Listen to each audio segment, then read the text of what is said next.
22nd, of Old Faithful. Huge ring of people there this afternoon. It's beautiful weather, clear sunny days, beautiful valley. And you're in one of the sections of the largest hydrothermal field on the planet.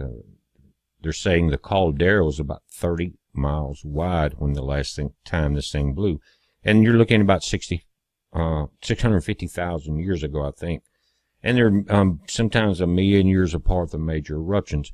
But you can have semi-major events in between that, and it happened not that long ago in 1959. It was followed by another major quake in 1962 in Alaska over a 9-point.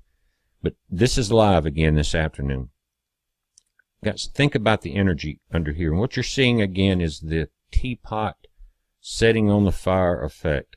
You have underground water aquifers, and below that you have, in this case, again, liquid carbonate magma.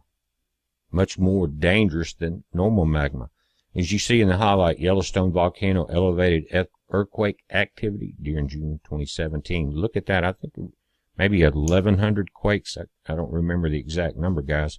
And these events, these swarms, precede what's called geothermal explosions. This is very minor when you see Old Faithful doing this.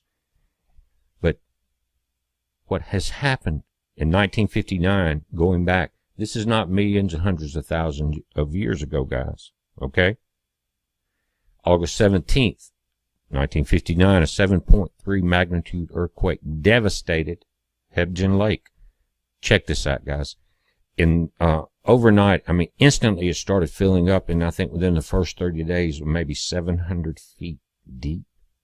Highways were wiped out. Bridges were wiped out. 28 people lost their lives during a much different population situation in our nation.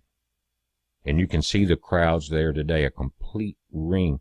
Now, these are pictures as the quake happened. Cabins were falling off, highways were blocked, the lake was filled in the top left there. But the stories that are coming out year after year, people that went through this, is better than any earthquake movie scenario that you can imagine. And the people that survived and their stories are incredible. And I just want to point out, you don't have to go back that far to have major geothermal activity here. I'd like to read from the Denver Post about a couple of different people's experience that they went through in '59 as they were young and they were camping there. Check this out. Guys, you're looking at an article in the Denver Post, and it's talking about remembering the 1950 earthquake in Yellowstone. And again, the reason I'm doing this is because so many people say it's been millions of years since an eruption. And it has been, I think, maybe 650,000 since something major happened. But this caused 28 lives. It created Quake Lake. It created a couple of days of terror. It tore down highways. It dumped cabins into this valley, created a lake 700 feet deep within 30 days. That's not that far away. You're seeing a black and white photo, but there were color cameras in 1959. I know you don't think so, many of you young guys. But there were, and there's excellent images of the event. But what I want to do is read you an article about some of the people that were there, were trapped there, went through this. And what we're dealing with is a geothermal explosion, not a volcanic eruption that involves magma. But remember my last video about Yellowstone, guys, was that it was not magma. It was basically molten liquid carbon, which when that erupts, there's so much more carbon pollution into the atmosphere, you create extreme conditions, especially what would be called a nuclear winter, when the sun's reflected back into space. And we're dealing with solar minimum and the approach of a mini ice age. But there's been several hundred quakes in Yellowstone this year. I think there were about 1,100 possibly in June. I haven't counted them. There was a lot of them. The strongest around a 4.5, which isn't like an epic quake, but it was the strongest quake there since, I think, about 1980. Let's take a look at the article. Now, I've read a few different people's articles about what happened when they were there, but this is Joanne Smith. She said she was 11 years old the night she huddled next to her sister, mother, and dad as the ground shook and swayed. She heard the screams of people who had been camping at the Rock Creek campgrounds in Montana, just outside Yellowstone National Park, when a massive landslide roared down. It was frightening. It was horrible, recalled the Denver resident of the night on August 17, 1959. You could actually see the ground open up.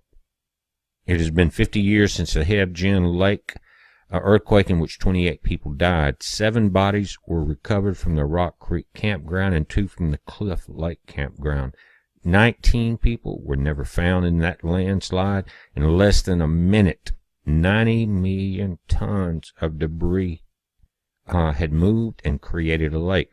Now again, let me say, this was a geothermal explosion. So what you're dealing with, you've got these underground bodies of water.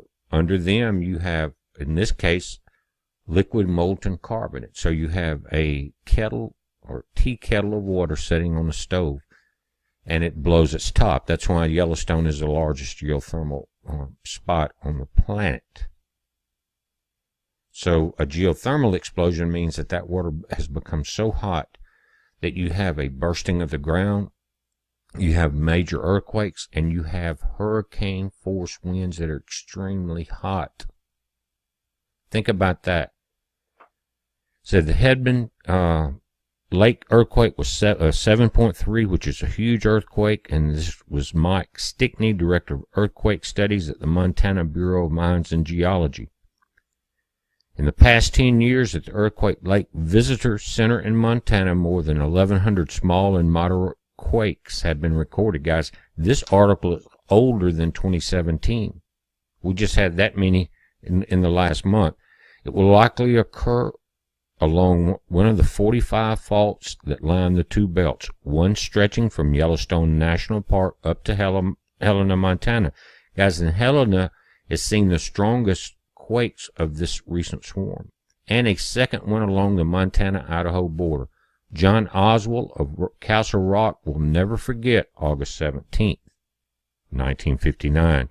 John, his mom Dorothy, and dad Terry had been going to the Madison River for years to go fishing with Hank Powers, the owner of Halford's Camp, 3 miles upstream from the Rock Creek campground. Guys, it's the same scenario that we've all seen our entire life. Our favorite camping spot on the river, lake, wherever it is, just another weekend. He said, after dinner that night, John went to sleep on the screen porch of the cabin. Said he began to read before slipping into a sleeping bag as his parents slept in the 2-room cabin. And I can relate to that on those warm evenings. That screen porch and a hammock or something is much better, or even a sleeping bag, than inside. He awoke to his world coming apart. The shaking and the noise was horrific, said Owen, who was 15 at the time. It was just way louder than thunder, just one of the loudest noises I'd ever heard in my life. The porch split off from the main cabin. The cabinets spilled their contents, the icebox tipped over, and the doors jammed. Then Powers came flying out of the nearby cabin, yelling that everyone had to evacuate because the dam might burst. What happened, guys, you had the river coming down in that massive lake form, but this geothermal explosion created a massive wave along with that earthquake that breached the Hebgen Dam.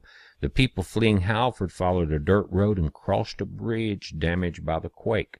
They drove to the highest point in the canyon, later named Refugee Point, where about 300 survivors gathered and spent the night. Let me say this, population in the United States is a lot different than it was in 1959. Soon they realized that they and the 300 survivors were cut off.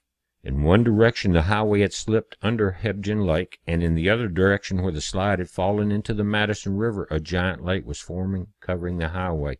They were trapped for 36 hours before being rescued. Joanne Smith, her sister 6-year-old Cookie, mother Ann, and father Lewis had been staying at the Beaver Creek campground when the quake struck. The Smith family drove from the Hebgen Dam and toward Rock Creek Campground. When boulders blocked their way, Smith drove off-road and as far as the hillside he could. Then he told his girls and wife to climb, climb, climb. It was there, huddled and terrified, the Smith family dodged boulders from the falling mountains. You couldn't make a movie better than this. Below, they saw their cars swallowed by the rapidly rising Quake Lake.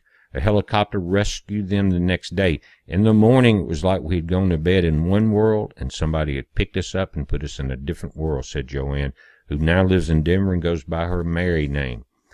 Guys, 1959, that's not several million years ago, but think of the events, think of the population changes. But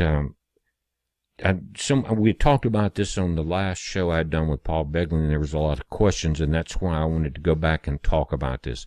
We're watching it, guys. It's a heads up. Be safe.